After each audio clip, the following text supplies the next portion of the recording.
You're standing in a kitchen the size of a closet, staring at counters buried under things that have nowhere to go, and you're convinced the only fix is money you don't have. Stop. That's exactly the lie I want to talk about. Because I found something buried in old household records that proves your grandparents ran homes smaller than yours, with more people in them, and never once felt cramped. They didn't buy a single plastic bin. They didn't own a closet organizer. And they had less square footage than the apartment you're sitting in right now. I spent weeks digging through Depression-era homemaking manuals and wartime housing bulletins, and what I found stopped me cold. There's a specific method, written down in a 1943 government pamphlet, that let a family of 6 store a year of supplies in a 2-room flat. It costs almost nothing, and it was quietly erased the moment somebody realized they could sell you the solution instead. I'm going to walk you through everything I dug up, one piece at a time, and I promise you the last trick is the one nobody alive seems to remember. It works whether you've got $40 to your name or $4,000. You don't need to buy anything to start, you just need to know what they knew. Let me tell you where this started for me. I was sitting at a library table with a photocopy of a 1934 booklet in my hands, something called a Home Management Circular from a state agricultural college, and there was a line underlined in pencil by someone long dead. It said a well-ordered small home holds twice what a careless large one does, and next to it, in the margin, that stranger had written 3 words. Space is skill. I couldn't stop reading it, because I've been sold the opposite my whole life. I've been told space is something you buy, so I started pulling every old document I could find, and the deeper I went, the angrier I got. Not at my grandparents, at what happened to what they knew. Here's the first thing I learned, and it flips everything upside down. Your grandmother didn't organize her home. She built it to organize itself. There's a difference, and that difference is the whole secret. When I read through household guides printed between 1920 and 1950, I noticed something strange. Nobody talked about decluttering. That word barely existed. They didn't have too much stuff and struggle to contain it. They had exactly what they needed, and every single object had a home that made sense with how they moved through the day. The manuals called it a place for everything, and everything in its place. We hear that now like a cute saying stitched on a pillow, but back then it was an engineering principle. It meant you physically designed your rooms so that the thing you used near the stove lived near the stove, at the height your hand naturally reached, and it never migrated because there was nowhere else for it to go. Let me give you the number that shocked me. A typical working-class home in 1900 had, by careful estimate from household inventories of the time, around 300 to 400 objects in it total. Everything. Dishes, clothes, tools, toys, all of it. The average American home today holds over 300,000 items. That's not a typo, and I didn't misspeak. 300,000. We are not living with more comfort. We are drowning in more objects, and then we're paying rent on the space to store the flood.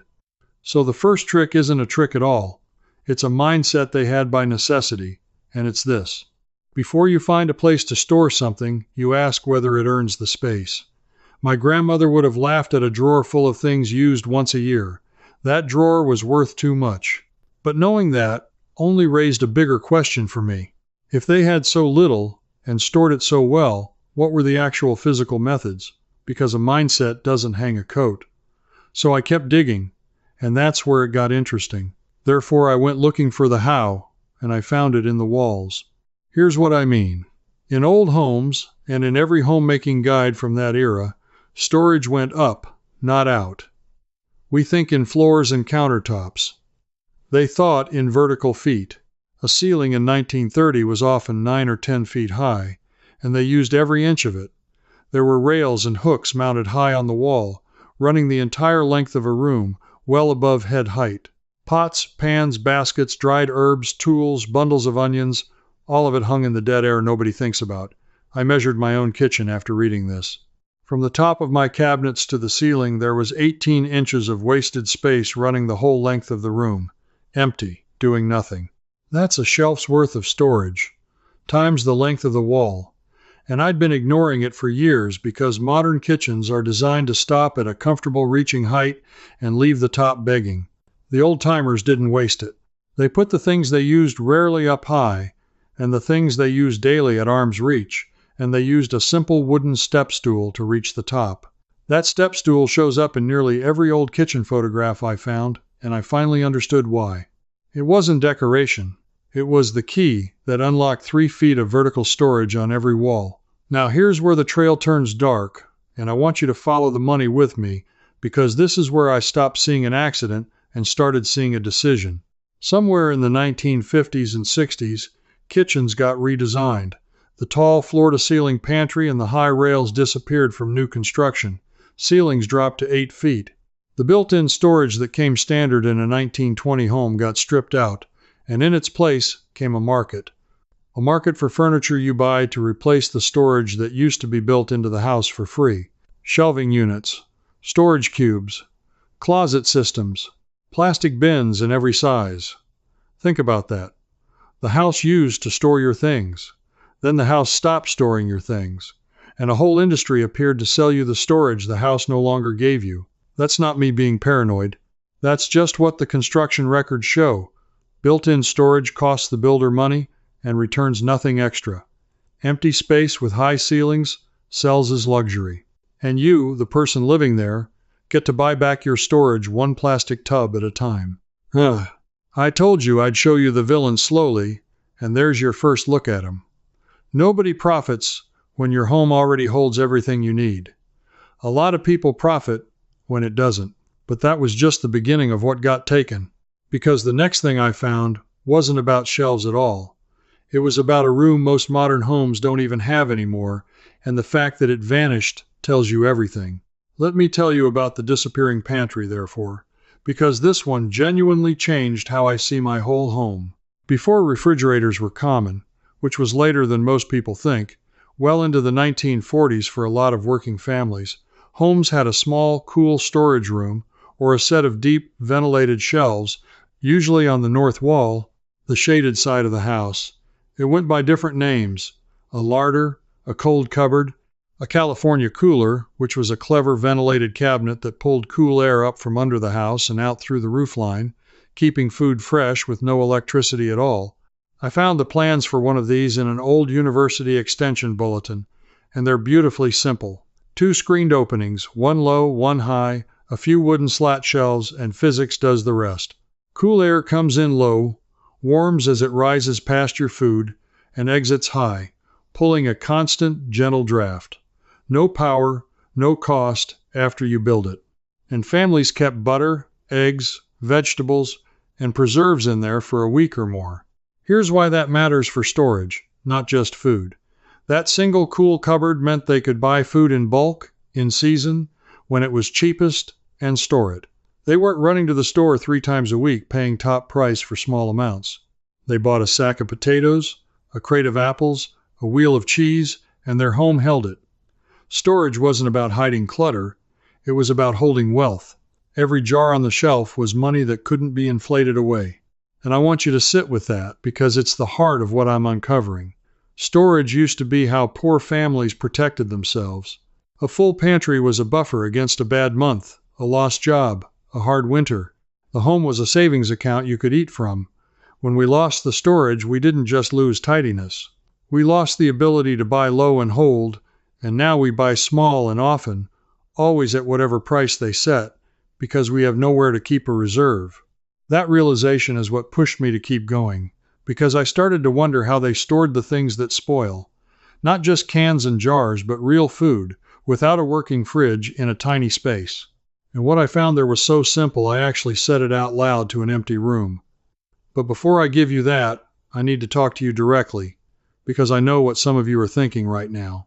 You're thinking this all sounds fine for someone who can build a cabinet or has a house to modify, but you're in a rented room or a small apartment, or you're on a fixed check that's already spoken for before it arrives, and you don't have money to spend on any of it. I hear you. I built this next part for exactly you. Because the truth I keep running into in these old records is that the poorest households had the best tricks, and their methods cost nothing, because nothing is what they had. So let me give you methods you can use today, this afternoon, with only what's already in your home. The first one comes straight out of wartime thrift guides, and it's the humble drawer, used the way they used it. We open a drawer and toss things in flat, and it becomes a graveyard of tangled junk. They stored things standing up, on edge, filed like papers. Take your kitchen towels right now.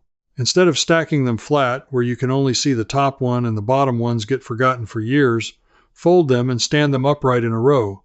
Suddenly you see every single one. The same works for shirts in a dresser, for cans in a cupboard, for lids, for cutting boards, for anything flat. You just doubled what the drawer holds, and you can see all of it at a glance. It costs nothing. It's just a different direction. Oh, that anger is exactly what pushed me to put everything I uncovered into a resource regular people could actually use, and if you want to go deeper than this video, I've laid it all out in Poor Man's Smart, a digital book built for people who are done being dependent on systems designed to drain them. It's written the same way I talk to you here. No fluff, no products to buy, just the knowledge that was quietly taken from ordinary households and rebuilt from the original sources. You'll find it linked in the description, and I think it'll change how you see every room you walk into. Now, back to what the records revealed, because what I found next wasn't just about anger. Here's the second, and this one comes from families who moved often and owned little. They used the backs of doors. Every door in your home, cupboard doors, closet doors, the pantry door, the back of your front door, has a flat vertical surface doing absolutely nothing. A few hooks, or an old fabric shoe holder you already own, turns each door into a hidden shelf. Cleaning supplies behind the cupboard door, shoes and gloves behind the closet door, wrapped and hung on the inside of a door, and the room stays clear because the storage is on a surface you already own and never counted. Third, and this is my favorite because it's so old and so obvious we forgot it, under the bed is the single largest storage space in most homes, and almost everyone wastes it. In old cottages, the space under a raised bed held a whole trunk of off-season clothes and bedding. You don't need to buy under-bed containers. A cardboard box you already have, or even a spare pillowcase, or an old sheet tied into a bundle, holds your winter blankets in summer and your summer sheets in winter, sealed from dust, out of sight, costing you nothing. If your bed sits low, a few flat scraps of wood, or even sturdy books under the legs lifts it a few inches and gives you that entire footprint back. And the fourth costs less than nothing because it actually saves money while it saves space. Stop storing air. I mean it. That box half full of something, that bag with room at the top, the pot without its lid nested inside it. Nest everything. Bowls inside bowls, pots inside pots, one thing tucked inside another until nothing hollow sits taking up room around emptiness. My grandmother's entire pot collection lived inside her biggest stock pot in the oven, which she also used as a cupboard when she wasn't baking. The oven. Free storage you heat only when you need the room for cooking instead. None of that took $1. And that's the point I keep coming back to. The people who taught these methods weren't decorating. They were surviving. And survival made them brilliant, in ways comfort has made us forget. Therefore, once I understood the small tricks, I went back to the big question that had been nagging me the whole time, and it was this. How did they keep food, real perishable food, in a tiny space without the constant grocery runs that drain us dry? And that hunt led me to the discovery I've been building toward this entire time, the one buried deepest, the one I think somebody wanted forgotten. Let me set it up properly, because it deserves it. I found a reference, in that 1943 government pamphlet I mentioned at the very start, to something the guide called cold storage the old way. It was written for families rationing during the war, people told to make food last with no new appliances available because the factories were building tanks, not ice boxes. And the pamphlet described how country families had kept root vegetables, apples, cabbages, and more, fresh and firm, for up to 5 and 6 months, through an entire winter, using nothing but the ground and a few natural materials. They called it clamping, and the root cellar in a barrel, and I had never heard of either one, and I have not been able to stop thinking about them since. Here's how it works, and I want you to notice how absurdly cheap it is, because that's exactly why it vanished.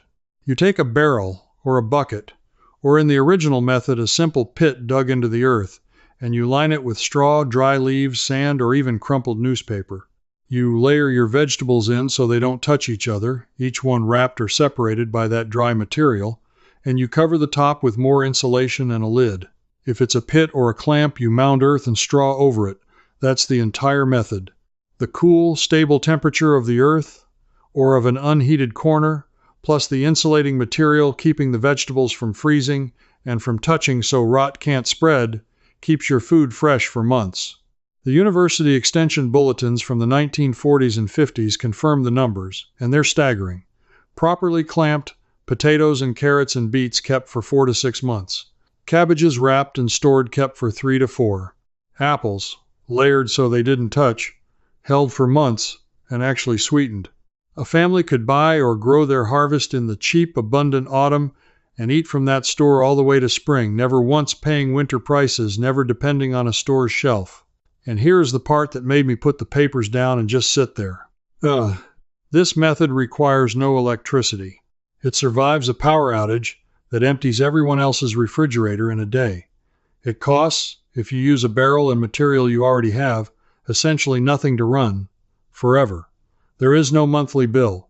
There is nothing to break. There is nothing to replace. A poor family in 1880 could do it. A rationed family in 1943 did do it. And you, in a cold corner of a garage, a basement, an unheated porch, a closet against an outside wall, or even a bucket sunk into a patch of yard, can do it this weekend. Now follow the money with me one last time, because this is where the whole investigation closes. Why did a method this cheap, this reliable, this proven, disappear so completely that most people my age have never heard the word clamping? The same reason the pantry vanished, and the ceiling storage vanished, and the built-in larder vanished. Because a family that stores a winter of food in a free barrel of sand buys a refrigerator once and fills it rarely. A family that depends on cold storage they must purchase, power, and replace, and that holds only a few days of food so they must return to the store again and again, is a far, far better customer. I'm not against refrigerators. I own one. But I finally see what we traded. We traded a method we owned outright and controlled completely for a method we rent from the power company and the appliance maker and the grocery store all at once for the rest of our lives. The old way made you independent. The new way makes you dependent, and dependent is profitable. The people who kept clamping alive were never the wealthy. It was the rural poor, the old farmers, the families too far from a store and too short on cash to do it any other way. They preserved this knowledge not in books that sold, but in doing, passed from a grandfather's hands to a grandson's, quiet and unglamorous, until a generation came along that was told the old ways were beneath them, that convenience was progress, and the chain finally broke. But it didn't break completely, because it got written down in a wartime pamphlet meant to help desperate people survive. And that pamphlet survived, and I found it, and now you have it too. That's the whole journey. The knowledge existed. A system that profits from your dependence buried it.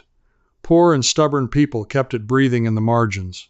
And it just landed in your hands, whole, ready to use, exactly when the cost of everything is climbing again. So let me tell you exactly how to start, simply, this weekend, with no special skill. Find your cold spot. An unheated garage, a basement corner, a porch, a closet on an exterior wall, anywhere that stays cool but doesn't hard freeze. Get a bucket or a box or a barrel. Fill it in layers with dry sand, dry leaves, straw, shredded newspaper, whatever dry insulating material you can gather for free. Nestle in firm, unwashed, unbruised root vegetables, potatoes, carrots, beets, turnips, so none of them touch each other, each cradled in the dry material. Cover the top with a thick blanket of the same material and a loose lid that lets a little air move. Check it now and then, pull any that soften, and eat from it all winter. That's it. That's the secret a whole industry was happy to let you forget. Buy your harvest cheap in the fall. Hold it for free through the cold. Never pay the winter markup again. I started this because a stranger's pencil note in a 90-year-old book told me space is skill, and I thought it was just a nice line. It isn't. It's the truth we were charged to forget. Every method I dug up says the same thing in a different voice. Your home can hold your wealth, protect you through a hard season, and keep you free. using space you already own and knowledge that was always yours. If only somebody hadn't made it profitable to convince you otherwise. What you just recovered isn't a cleaning tip. It's a piece of the independence that was quietly lifted out of ordinary homes like yours, one generation at a time, and sold back to you in pieces. And now you've got it back. You're the kind of person who hears a story that's too convenient and asks who benefits. That's the whole reason you made it to the end of this, when most people scroll away the second something asks them to think. So, I want you to do one thing for me. Somewhere in this video, I mentioned the ventilated cabinet that kept food cool with no electricity, the one that pulled cold air up from under the house. It had a name. Tell me in the comments if your family ever had one, or a root cellar, or a cold pantry, and what you kept in it, because I read every single one, and those memories are how we rebuild what was taken. And if you've never heard of any of this until today, just comment the word clamping so I know this reached someone new. If you believe, like I do, that this knowledge belongs to regular people and not to the companies that buried it, then come with me. Subscribe and stand with the folks who are digging all of this back up, piece by piece, and refusing to be fooled twice, because the next thing I uncovered is even stranger. It's the forgotten way our grandparents kept a home warm through winter on almost no fuel, using a single trick that landlords today would never tell you, and I can't wait to show you what I found. Follow the money with me, and I'll see you in the next one. Before you go, one thing. This video gave you the overview, but inside the poor man's circle, I walk you through every method, room by room, and if you're stuck, you can ask me directly, and I answer you myself, no bot. You won't be doing this alone either. Thousands of thrifty folks are already inside. Just point your phone camera at the code on your screen. You can cancel any time with one click. I'd love to see you in there.